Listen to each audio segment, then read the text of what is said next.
dhawaan ayay ahayd markii degmada Daroor ee gobolka Jarar laga hirgeliyay hay'adda adeegga lacagaha yaryar ee Soomaalida laanteeda Daroor. Haddaba muddada 6 bilood adeegani ka jira degmadaasi ayaa waxa isbedel dhinaca ganacsiga laga dareemayaa degmada Daroor iyadoo hay'addu lacag deemisay ganacsatada yaryar ee degmada iyo hooyooyinka kadib noloshooda ay wax kaga bedeleen. Waxaana waraysi la yeelanay shacabka ka faa'iideystay hay'adda adeegga lacagaha yaryar ee Soomaalida laanteeda Daroor. Wallahi microfinance-gan waxa laga faa'iideysanay siyaabo badan. markii hore lacagta hal u kaashtaa waxna laga iibsado meel aan kala baxno ma heli jirin ta koowaad imanka lacagtii marka naloo soo diro iyagii baa nooga soo saaray kaashkii aan u baahno lacag deymaa way bixinayaan wadiga arka meheradii ma sha Allah lacagta waxaan ku dhinac oo ka mid nahay wiilana lacag badan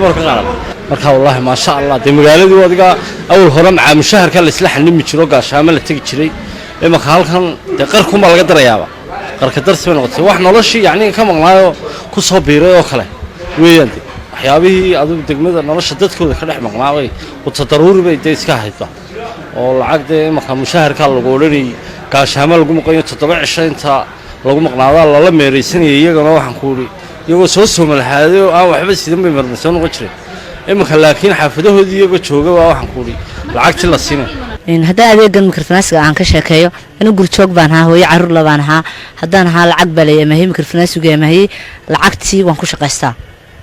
بالكستبح بين عديجا العادة على العسلين كل استبقوا ريال بين عيال عتل ما هي نقطة تكونوا برويان كل عرفتنا دوايان فعدي أنا قنا ويان فعدي معناه شغال أنا هاي نقول يسكت حشوقي إمكان بالشيء دقمة درهم حنقول باقي يا سنترة لا متكعبة إن يسودون تين هويينكو وهويينكو حل إن ده جرعسان لو قلت رجلا شقستان هويينكو حنقول باقي إن يسودون تان ويسودوا وادان سيدنا قلنا نام هي سكم رجلا الله ما هي كل شقستان يسوي عليهم فإذا قاتل رأس مالكنا يكنا أنا جاي مهرضها كلا يدمان جرعسته دقمة ذبا وحيسك بدلي وحيا ببضن وهذيت هاي لنكا adeegii oo soo dhawaaday mushaarkii markii hore marsin loo doonayay ama gaashaamo oo daroor maalin walba laga qaadanayo qaybo kamida adeegyadii kale hellow cashkii shirkadihii iyo shaqaabuurkii amaahii kala duwanaan waan kamid ahay oo shakhsigii ugu horeeyay amaahda qaatay aanha meheradaydan inta aanan ka hor amaahda qaadan waxay ahayd meherad si slowly u socota laakiin facekii koowaad markan 150 kun oo horeeyay aan xujada guriga geeyay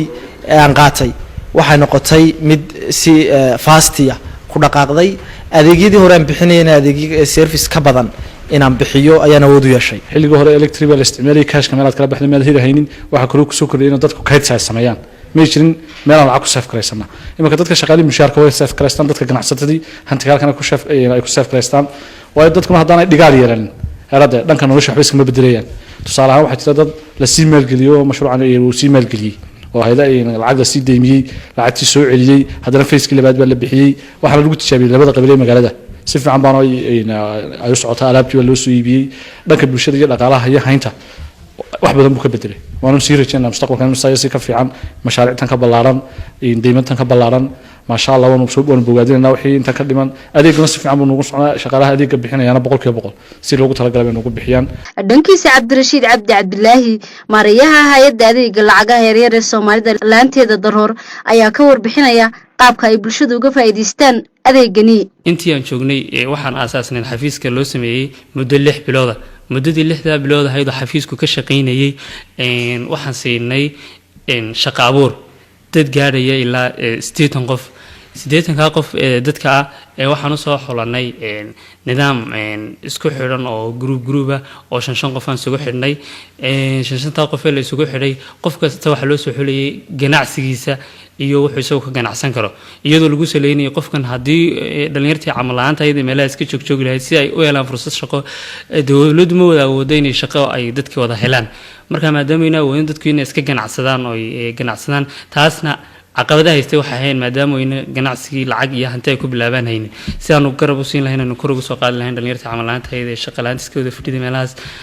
ayaan noo sameynay tusaale ahaan lacagaha eega xafiiska ku taagan ee diinta waxay gaarayaan 6 milyan iyo 865 kun 6 milyan iyo 865 kun koob iyo 30 shirkadood oo shaqo abuurkiya ayaan bixinay waa shaqo abuurkii 2012 iyo 2011 intaa kasakow waxaan bixinaa mushaarada iyo kabitaalka degmada mushaarkeeda waagi hore waxay doonan jirtay gaashaamo marna marsin bay u doonan jirtay shidaal bay u qaadan jirtay askar baa ka haysan jirtay oo abal baa kaga bixi jiray hadda mushaarkii waxay ka qaadanayaan daroor bay ka qaadanayaan Caysha Ismaaciil SRTV degmada Daroor ee gobolka Jarar.